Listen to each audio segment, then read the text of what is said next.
What's up guys, welcome back to Daniel Talks Football right here on YouTube. I'm Daniel and we are back with another video. In this video we're going to be doing an England versus France preview. England face France at 7 o'clock tomorrow night and it's going to be a very interesting game. Before we do get into the video, please make sure to like the video, comment down below and also subscribe to the channel. Go over and follow the Instagram and the TikTok, Daniel Talks Football on both. Once again, lots of content coming out on the channel recently, so please do make sure that you've subscribed and hit that notification bell so that you are notified whenever I upload a video. Right, England versus France. Now we'll start to analyse France before this game, and there's a couple of things I do want to touch on with France. First of all, Antoine Griezmann. Now I think Griezmann's actually been quite good at this tournament and has actually been fairly good ever since he got that move back away from Barcelona back to Atletico Madrid.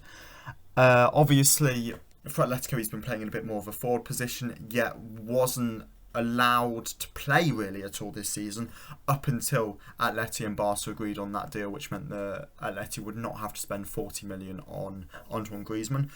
In this tournament he's been playing as a bit of a deeper role for this French side, sort of playing as a centre mid, which we've never particularly seen Griezmann do before. We've seen him play as a 9.5, we've seen him play as a 9, we've seen him even play as a bit of a 10, a shadow striker. Not a classic attacking midfielder or shadow striker in that 10 position. But we've never seen him play as a centre mid, and that's what he's been doing for this French side under Didier Deschamps. He's been playing deeper, and he's been doing a really good job of it. I feel like he's somebody that we've got to really focus on during this game. We've got to watch out for him, and I'm going to pick my team. And it's an interesting team I've gone for here. I've gone quite rogue with some of the selections I've made, but I'll give you the tactics of that later. But Griezmann is somebody that we do need to sort of stay focused on throughout the game because he can play those balls from deep. He is turning into a creator, he is turning into a playmaker for this French side, and he's somebody we definitely do need to be keeping an eye on. Another guy we need to keep an eye on is of course Kylian Mbappe. Now thankfully Benzema is of course injured, so isn't going to be playing in this game or we would be in trouble. Mbappe is going to be a massive problem for us. Obviously, he'll be running down the left-hand side, attacking our right, so we need to be careful with that right-hand side. And again, you can see that with the selections I've picked. Warning, I've gone to a 3 at the back, which will make us defensively more solid, and it does offer a first start of the tournament for one of these guys. Mbappe's tough, but you've heard Southgate come out and say this week that England have been planning for Mbappe for the last 2 years now, so hopefully in 2 years, hopefully they'll have had a plan to deal with him. I mean, we spoke of Southgate there. It's the time for him to prove himself now. He's known as a big man manager. As my iPad falls down. He's known as a big man manager, and we know that he is good at man managing players. Yet now's the time for him to really come out and show us what he can do tactically. He's got to impress tactically here, or we will lose this game. We're not the favourites for this. Most of the games that we've seen beforehand in big tournaments, we have been the favourites for. If not every game we've seen in tournaments beforehand, we have been the favourites for. We are the underdogs here. It's Southgate's time to really prove his tactical knowledge of the game. Personally, I don't think he's got any. But it's time for him to come out and prove that because we need to see that in this game. We are the underdogs. And to deal with people like Mbappe, to deal with people like Dembele, to deal with people like Griezmann, you've got to be at the top of your game. So it's really time for Southgate to prove his tactical knowledge.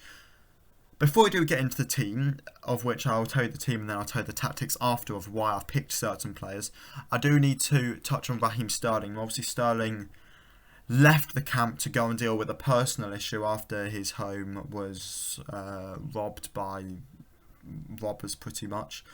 He's now back with the squad. Now, the side that I've picked, I could have easily put Sterling in over somebody else who we'll talk about in a second. I didn't. We should not be starting Raheem Sterling. If anything, if not needed, he shouldn't be getting minutes in this game. Even if you're sort of... I don't see a situation where Sterling comes on. Maybe if you're 1-0 down, you've made your other attacking changes. Maybe there's a chance to bring him on there because he can offer something. But he's a risk to bring on in this game. He hasn't trained with the side recently, and if he's been out for sort of this long going to deal with a family issue, I know it's only been a couple of days, but he's had to go back to England and then come back to Qatar during that time. He shouldn't be a player that we're relying on during this game. We've got other people that have been fit, that have been with the squad, that have been working with Southgate on his tactics. And if Southgate decides to throw Sterling right back in from the start, I would be worried. 20 minutes if you want to do that, you can, and I'm not going to be opposed.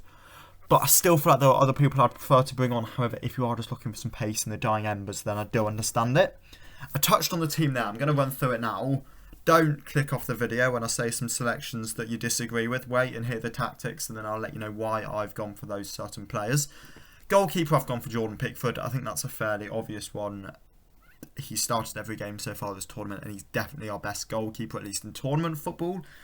I like Ramsdale. Maybe it's time to start bringing him through, but you don't do that versus France in the quarterfinal, of course. So Pickford will keep the number 1 jersey. I've gone for a back 5, back 3, back 5. It does turn into a back 4, so we'll discuss the tactics in a second. I've got Trippier out at left wing back. We saw how well that's worked in the past in World Cup, in Euros. I think Trippier is a very good left wing back. He can do that position well. He's being inverted then onto that right foot, which I don't mind, considering he's going to be coming against Ousmane Dembele, who's a very two-footed player. Trippier can defend on his left, but he's better coming in on his right, and Dembele is probably more likely to move in the field to try and find Mbappe making those runs from the left. So I think going Trippier on the left-hand side here works well. I've gone for a back 3 of Maguire, Stones and Walker, which again I'll explain the tactics of in a second. And I've gone for Trent at right wing back. Don't kill me, let me explain. In midfield, I've gone for Henderson and Rice, with Jude floating in there. I'm not exactly sure what role Jude would play here, but he's going to sort of float between an 8 and a 10 position, before we've got Rashford playing sort of left forward behind Harry Kane. So this is a lopsided formation, I understand that. This is a formation that transitions in and out of play. So when you've got the ball here, this doesn't stay a 3 at the back. This moves to a 4 at the back. You put Trippier left back, Maguire, Stones centre back, with them Walker at right back. You've got Henry and Rice as the 2 sitters. Before you've kind of got Jude in as that 10. You've got Rashford left wing. Trent, I don't want to say Trent right wing because he's not a right wing. However, Trent would be moving forward, and I'd be giving Trent the ability to move forward in this game, because I'd prefer somebody like a Trent to move forward who can come back and defend. I know he's not excellent, but he can still defend. I'd prefer him there with Walker behind him than going for somebody like Saka and obviously Kane up top. When you don't have the ball, this does move into a back 5, and you've got Trippier, Maguire, Stones, Walker, and then Trent. Henry and Rice are sitting with Jude sort of playing just in front of them as an 8. And then Rashford is probably floating. I'm not 100% sure on what position Rashford would play, because Rashford would more be used in this system when on the ball. Off the ball, I'm not particularly sure what role Rashford does play. Is he an extra man that we've got? Possibly. I could see him going stand up top with Kane, but would he possibly interfere with Kane's runs that he'd like to make? I'm not overly sure. I think this is the side that we should go for, though. Do I think Southgate will go with this? No. I'm not sure what Southgate will go with at all. But I think the tactics of this work well. I think having Trent in there with Walker, you've got the defensive stability with Kyle Walker, yet Trent can obviously move forward with the ball, and we know he's excellent going forward. Attack could be the best form of defence during this game. So having somebody like Trent there who can do both, granted he's better at attacking than he's defending. We know he used to be a right mid, so he can do that role well. I've gone Trent here. Could it not work out? Absolutely, it could be horrible. But I just feel like it's the best decision. Anyway, what is your team for the game? What team would you choose? And what do you think the score prediction is going to be? You'll have to let me know in the comments below, and I'll catch you all again in the next one. See ya!